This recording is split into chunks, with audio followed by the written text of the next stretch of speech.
Hello and welcome to video 2 of Saber, Ripple, and Portal. You've already seen the example of Portal with the Saber around it and the Ripple masked out. So the first video is just going to be showing you how to do this Ripple effect. Here we go, let's get started. I am going to make a new composition.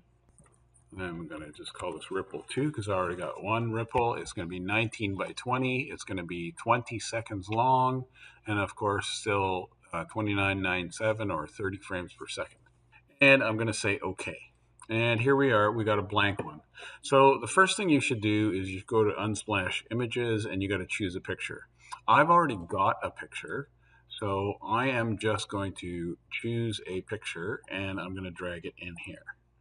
Okay, so you can see that it's zoomed in really close. So I searched up night sky, galaxies, and I searched up water from above.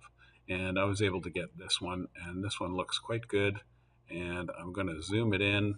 You can zoom it in this way, but in truth, it's a lot easier to just take this. First of all, I'm going to go to about 25% so you can see all the borders. And I'm going to go into transform. And I'm just going to grab my scale without putting in a keyframe. And I can just drag it into the edges or kind of just outside. And that looks good. You could resize it from all direction if you want to, but that looks good. The next thing I'm going to do is I am going to put on, I'm going to go to Layer and New, Adjustment Layer. And then from the adjustment, I'm going to go into my effects and presets, and I'm going to type in ripple.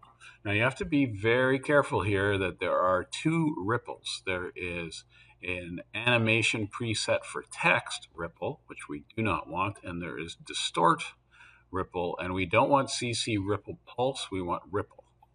So I'm going to drag that not onto the image, but onto the adjustment layer. Then I'm going to go into the adjustment and into the effects and into the ripple. And right now the radius is set at 0. And I'm going to drag it all the way up to 100.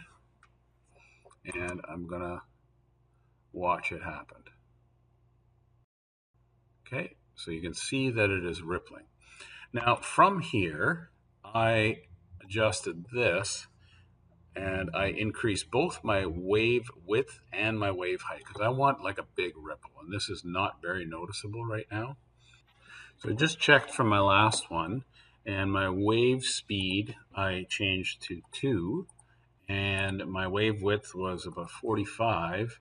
And then my wave height was about 250 or 245, something like that. And so now let's check this. And you can see that's much better. Now let's play quickly with this 80 and bring this down to about 50 and see what that does. And you can see it's a bit smoother around the edges and more intense in the middle. So I think that's about good. So I've got radius of 54, wave speed of 2, 45. Now these settings will all depend on your image. And so if you've got a smaller image, you might have to really mess with these numbers. But I really wanted to see a nice, cool wave here. So that is how to do the ripple. Thanks for watching.